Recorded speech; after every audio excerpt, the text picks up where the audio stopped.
ఉండాల్సిన ప్రేమ అనేది కన్నప్ప మేనియానే కనబడుతుంది. అసలు ఈరోజు కన్నప్ప రిలీజా లేకపోతే మంచు విష్ణు ట్రోలింగ్ నుంచి విడుదలయ్యాడో అర్థం కావట్లేదు. అంతలా ఉండి ది బెస్ట్ అవుట్పుట్ ఇచ్చాడు కెరీర్లోనే. మంచు విష్ణు గారి టోటల్ 20 years కెరీర్లోని the best output, best performance అని చెప్పొచ్చు. లాస్ట్ 20 minutes తన యాక్టింగ్ చూస్తే ఎవరైనా సరే ఫిదా అవ్వాల్సిందే.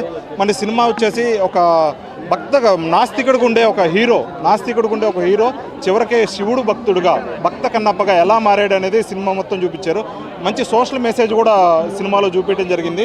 అంటే సోషల్ మెసేజ్ ఏంటంటే మనం ఇప్పుడు దేవుణ్ణి ఎవరైనా పూజించవచ్చు, దీనికి అంటరానితనం ఉండదు, దేవుడికి భక్తుడికి మధ్య ఏ మీడియేటర్ ఉండకూడదు, అంటరానితనం ఉండకూడదు అని మంచి సోషల్ మెసేజ్ ఇచ్చాడు. ఇంకోటి ఏంటంటే దేవుడికి భక్తుడికి మధ్య మూఢనమ్మకాలు కూడా ఉండకూడదు అని చెప్పి మంచు విష్ణు ఒక భక్తుడుగాని కాకుండా ఒక వారియర్గా కూడా, ఒక యోధుడుగా కూడా చాలా బాగా పోరాడాడు.